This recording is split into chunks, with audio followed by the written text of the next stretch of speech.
Welcome to my YouTube channel CGPSC in Hindi. आज मैं आप लोग को स्क्वायर रूट निकालना सिखाएंगे। कुछ ऐसे क्वेश्चन, इंपॉर्टेंट क्वेश्चन आ जाते हैं जिससे कम समय में हमें स्क्वायर रूट निकाल के उसका आंसर देना होता है। ठीक है, चलिए वो कुछ इंपॉर्टेंट क्वेश्चन है जो अक्सर एग्जाम में आया करता है। ठीक है, चलिए क्वेश्चन नंबर फर्स्ट देखिए, फटाफट आंसर कैसे आते हैं। इसका आंसर 5 होगा, इसका आंसर 3 होगा, इसका आंसर 2 होगा, इसका आंसर 2 से बड़ा, ठीक है, लेकिन 3 से छोटा होगा, मतलब 2 और 3 के बीच में होंगे। 5 इसमें क्वेश्चन नंबर 5 का इसका आंसर 1 से बड़ा लेकिन 2 से छोटा, मतलब 1 और 2 के बीच में होगा।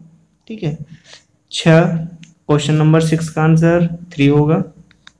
क्वेश्चन नंबर 7 का आंसर 3 to the power 1 2 3 4 5 6 31/32 1 2 3 4 5, ठीक है, 31/32। देखिए इतने क्वेश्चन का आंसर मैंने कम समय में दिया। ठीक है, ऐसा नहीं कि मैं क्वेश्चन को रट कर आया हूं। ठीक है, आप कोई भी क्वेश्चन, इस प्रकार के क्वेश्चन को सॉल्यूशन करेंगे। चलिए ये आंसर ऐसे क्यों आया, इतने कम समय में कैसे निकला, इसका तरीका मैं आपको दिखाता हूं। ठीक है, देखिए क्वेश्चन नंबर फर्स्ट था, उसका आंसर 5 मैंने लाया। तो कैसे लाया, देखिए 16 का स्क्वायर रूट कितना होता है 4, 4 और 5 9 हो गया, 9 का स्क्वायर रूट कितना हो गया 3, हमेशा आगे की ओर जोड़ते जाएंगे। 3 और 33 कितना हो गया 36, 36 का स्क्वायर रूट कितना हो गया 6, माइनस से तो घटाएंगे, प्लस होगा तो जोड़ेंगे, गुना होगा तो गुना करेंगे। तो 36 का वर्गमूल 6 हुआ था, 31 में से 6 गया तो क्या बचा 25, 25 का वर्गमूल कितना होगा 5, 5 116 प्लस 5 121, 121 का स्क्वायर रूट कितना हुआ 11, 11 और 14 कितना हुआ 25, और 25 का वर्गमूल कितना हो गया 5। फिर से देखिएगा 16 का वर्गमूल कितना होता है 4। ठीक है, चलिए 4 हट गया, इतना 4 जुड़ेगा, 5 प्लस 4 कितना हो गया 9, 9 का स्क्वायर रूट कितना हो गया 3। ठीक है, तो 33 और 3 कितना हो गया 36, 36 का स्क्वायर रूट कितना हो गया 6। ठीक है, 31 में से -6 करेंगे तो कितना हो गया 25, 25 का वर्गमूल कितना हो गया 5। ठीक है, 116 और 5 कितना हो गया 21, 21 का वर्गमूल कितना होता है 11, 14 और 11 कितना हो गया 25, और 25 का वर्गमूल 5। देखिए कम समय में बना। चलिए अगला क्वेश्चन करा है √6 प्लस √6 प्लस डॉट इनफाइनाइट, मतलब अनंत तक है। तो इसका आंसर मैंने 3 लिया। कैसे लिया, देखिए 6 का गुणनखंड करेंगे, ठीक है ना, 6 किस में टूटेगा 2 into 3 में। ठीक है, 6 किस में टूट रहा है 6 2 गुने 3 में टूटेगा। ठीक है, तो प्लस में बड़ा वाला गुणनखंड आंसर ले लेंगे, प्लस में जो क्वेश्चन रहेगा प्लस में तो बड़ा वाला हमारा आंसर होगा। ठीक है, किसी भी इस प्रकार के क्वेश्चन जब भी आए तो देखेंगे वो संख्या 2 लगातार संख्या में टूटता है या नहीं। ऐसा नहीं कि 2 गुने 3 हम यहाँ पे तोड़ रहे थे, यहाँ पे यदि हमारा कोई संख्या रहता जैसे 15 रहता तो 3 गुने 5, ऐसा नहीं, हम 3 गुने 5 नहीं करते। ठीक है, जब भी हम करते तो 2 लगातार संख्या में तोड़ना होता है। ठीक है, हमेशा 2 लगातार संख्या में 3, 2 गुने 3 या 3 गुने 4, 4 गुने 5 ऐसे तोड़ेंगे, ना कि 1 गुने, जैसे अब मान लीजिए यहाँ पे 6 नहीं रहकर 5 रहता तो 1 गुने 5, इस प्रकार हम नहीं तोड़ सकते है ना। ठीक है, हम जब भी तोड़ेंगे तो लगातार संख्याओं का गुणनखंड होना चाहिए, जो भी गुणनखंड होगा वो हमेशा 2 लगातार संख्याओं का ही होना चाहिए। ठीक है, जैसे 6 का कितना हो गया 2 गुने 3, डायरेक्ट है, 2 है तो अगला 3 होना चाहिए, 3 है तो अगला 4 होना चाहिए, इस प्रकार, ना कि 1 है तो 5, इतना का डिफरेंट नहीं, हमेशा 1 का डिफरेंट होना चाहिए। ठीक है, समझ में आ गया होगा। ठीक है, फिर से एक बार और समझा देता हूँ। 6 का गुणनखंड किए तो 6 का गुणनखंड हमारा निकला क्या 2 गुने 3, तो जब भी प्लस में हो क्वेश्चन तो हमेशा आंसर बड़ा वाला गुणनखंड होगा, तो आंसर हमारा 3। नेक्स्ट क्वेश्चन देखिए 6 है, यहाँ भी 6 है, लेकिन 6 का गुणनखंड हमने बताया 2 × 3, ठीक है। लेकिन जब माइनस में होगा तो छोटा वाला आंसर 2, ठीक है। प्लस में बड़ा गुणनखंड, माइनस में छोटा गुणनखंड। लेकिन जब भी गुणनखंड करेंगे तो दो लगातार संख्या होना चाहिए, मतलब गुणनखंडों का अंतर हमेशा कितना होना चाहिए, एक, एक से ज्यादा नहीं होना चाहिए। नेक्स्ट क्वेश्चन, ठीक है।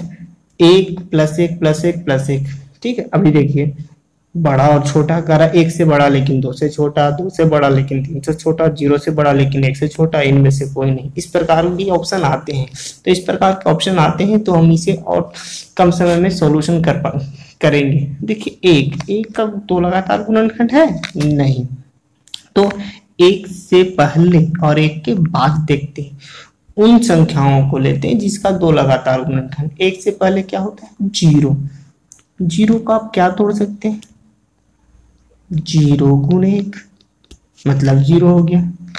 एक के बाद क्या होता है, 2, ठीक है। 2 को लगातार गुणनखंड कर सकते हैं, 1 × 2, ऐसा हो गया। मतलब एक के पहले और एक के बाद ऐसी दो संख्या, ऐसी संख्या जिसका दो लगातार गुणनखंड होना चाहिए। तो एक से पहले 0 होता है, 0 का दो लगातार गुणनखंड 0 × 1 लिख सकते हैं, एक का डिफरेंस चल रहा है ना दोनों में। एक के बाद देखते हैं 2 होता है, तो 2 का दो गुणनखंड होता है 1 × 2, दोनों गुणनखंडों में एक का डिफरेंस चल रहा है, अच्छी बात है।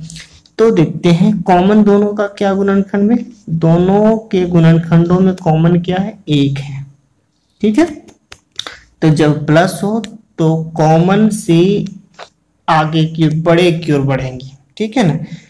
तो हमारा आंसर क्या मिलेगा, 1 से बड़ा लेकिन 2 से छोटा, हमारा आंसर क्या होगा, 1, ठीक है। प्लस का जब क्वेश्चन होता है तो कॉमन से राइट साइड की ओर बढ़ेंगे, लेकिन माइनस में हो तो कॉमन से लेफ्ट साइड की ओर बढ़ेंगे, ठीक है। तो हमारा क्या आंसर मिलेगा, 1 से बड़ा लेकिन 2 से छोटा। नेक्स्ट क्वेश्चन, चलिए फिर क्वेश्चन वही आ गया। तो एक 0 और 2 के बीच में है, ठीक है, जिनका लगातार गुणनखंड होता है 0 × 1 और 2 का कितना होता है, 1 × 2। तो कॉमन क्या हमारा गुणनखंड मिला, 1, मतलब माइनस में है तो कॉमन से हमें लेफ्ट की ओर जाएंगे, मतलब कॉमन से छोटे की ओर बढ़ेंगे। प्लस में होगा तो कॉमन से बड़े की ओर बढ़ते हैं।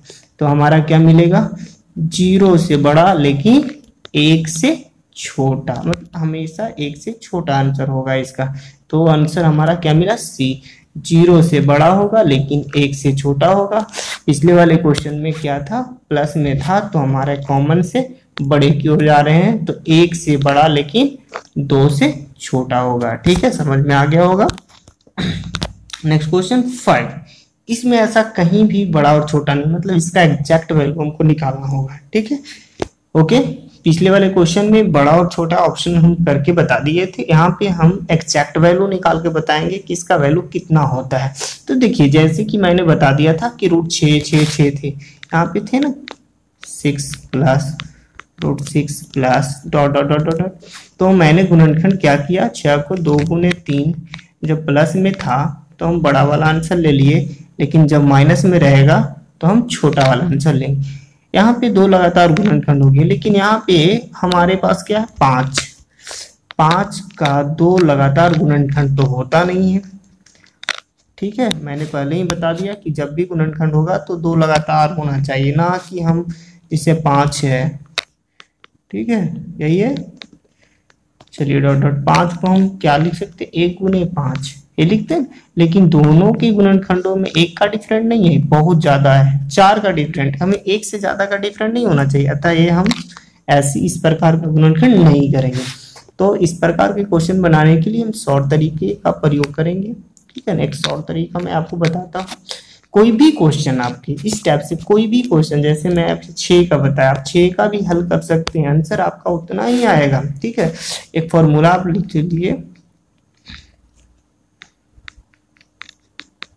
फॉर्मूला लिख सकते हैं आप, ठीक है, √4a + 1 पूरा में √a रहेगा, ठीक है, प्लस माइनस 1/2 एक फॉर्मूला है, ठीक है। ए का मतलब है जो रूट में वैल्यू जो दिखेगा वो ए का वैल्यू हम पुट करेंगे, ठीक है। चलिए यहाँ पे मैं इंडिकेट कर लेता हूँ 4 इंटू ए का वैल्यू क्या है 5 प्लस 1, ठीक है। लेकिन जब क्वेश्चन प्लस में, यहाँ देखिए प्लस माइनस का प्रयोग किया गया है, जब क्वेश्चन प्लस का होगा तो हम प्लस का प्रयोग करेंगे, जब माइनस का होगा तो हम माइनस का प्रयोग करेंगे। यहाँ पे कोई फर्क नहीं पड़ेगा, जो है वो वैसे ही रहेगा, चाहे प्लस का क्वेश्चन हो या माइनस का। प्लस और माइनस का डिफाइन हम यहाँ पे कर पाएंगे कि प्लस का है तो हम यहाँ पे प्लस का प्रयोग करेंगे, माइनस का है तो हम माइनस का प्रयोग करेंगे, ठीक है। तो हमारे पास यहाँ पे क्या दिख रहा है, चलिए फॉर्मूला हो गया होगा, लिख लिए होंगे आप लोग, लिख लीजिए इसे, ठीक है। तो मैं इसे शॉर्ट तरीके से आपको दिखा दूं,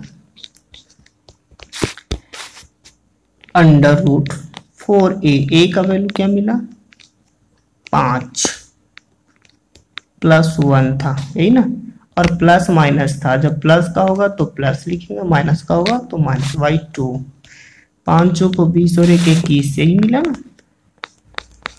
21 प्लस 1 बाई 2। 21 का स्क्वायर रूट कितना मिलता है, ठीक है।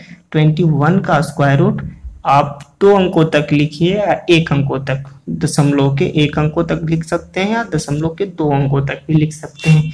तो मैं यहाँ पे डायरेक्ट लिखता हूँ 21 का स्क्वायर रूट होता है 4.58, मतलब मैं सिर्फ 1 अंकों तक ही लिखता हूँ 4.5, ठीक है, और प्लस 1, y क्या मिला 2, मतलब टोटल आपका मिला 5.5/2, ठीक है।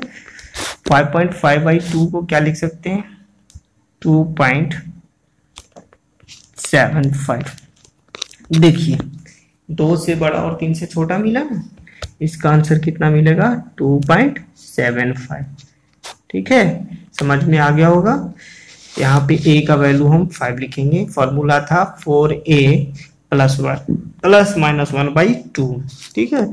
तो a का वैल्यू हमारे पास 5 मिला, हम लिख दिए। 21 का स्क्वायर रूट निकला 4.5, 4.5 प्लस 1 5.5/2, इसे डिवाइड किए तो 2.75 मिला। नेक्स्ट क्वेश्चन, माइनस का क्वेश्चन आ गया, फॉर्मूला वही फॉलो करेंगे 4a का वैल्यू क्या मिल रहा है, ए का वैल्यू रूट के अंदर जो है वो ए का वैल्यू होता है प्लस 1। अब प्लस माइनस का प्रयोग करना होता है, यहाँ पे माइनस है तो माइनस 1/2, 5 को 20 और 1 21, इसका वही लिखेंगे 21 माइनस 1/2। 21 का स्क्वायर रूट कितना हम बताए 4.5, 2 अंकों तक बनाएंगे तो 4.58 निकलेगा।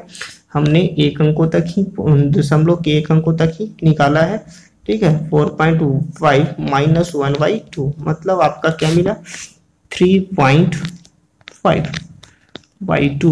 3.5 को क्या लिख सकते हैं 1.75, आपका आंसर क्या मिला 1.75, ठीक है। मतलब आप कम समय में इस तरह के क्वेश्चन को सॉल्यूशन कर सकते हैं। नेक्स्ट क्वेश्चन क्या करा है, अब यहाँ पे मल्टीप्लाई था, अभी तक क्वेश्चन में आपने देखा प्लस का माइनस का, अभी यहाँ पे मल्टीप्लाई का √3 into √3 into √3 dot dot dot infinite लगा हो तो आपका आंसर हमेशा क्या होता है 3 होता है, ठीक है। जब भी इस प्रकार का क्वेश्चन हो यदि इनफाइनाइट लगा हो तो हमेशा आपका आंसर 3 होता है। बट कैसे होता है ये आपको दिखा दिया जाए, ठीक है। चलिए देख लेते हैं, इतना का वैल्यू यदि हम मान ले, इसको मैं हटा दूं, ठीक है। यदि इतना का वैल्यू मैं x मानता हूं, ठीक है। अब दोनों और बोथ साइड स्क्वायर करता हूं, ठीक है। डायरेक्ट आप बना सकते हैं लेकिन मैं आपको बेसिक के बता देता हूं कि कैसे होता है 3। यदि स्क्वायर किए तो स्क्वायर से एक स्क्वायर रूट समाप्त हो जाएगा, ठीक है। तो यहाँ क्या मिलेगा 3, और फिर उसी प्रकार √3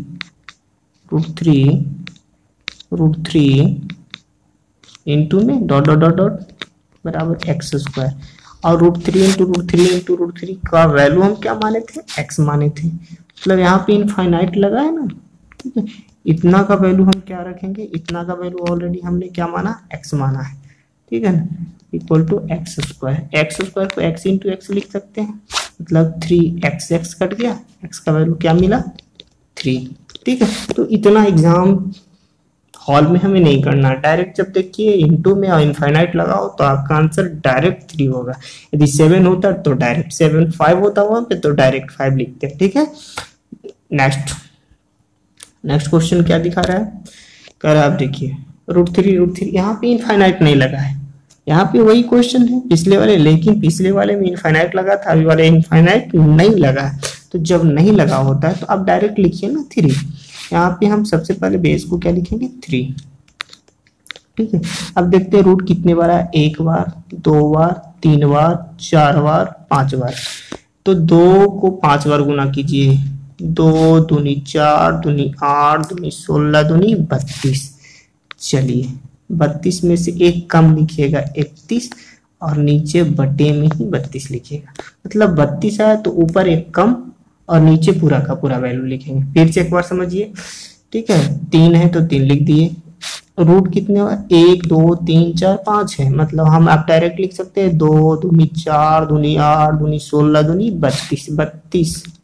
32 से कम 31 और 32, मतलब बटा में लिखेंगे। ठीक है, यदि यहाँ पे 5 6 बार आता तो हम 6 बार 7 बार पढ़ते हैं। ठीक है ना, 2 दूनी 4, दूनी 8, दूनी 16, दूनी 32, दूनी 64, आगे इसी प्रकार बढ़ते रहता। तो फिर एक क्वेश्चन का आप उदाहरण लेकर आपको दिखा दूं, कोई भी क्वेश्चन हो यहाँ पे। ठीक है,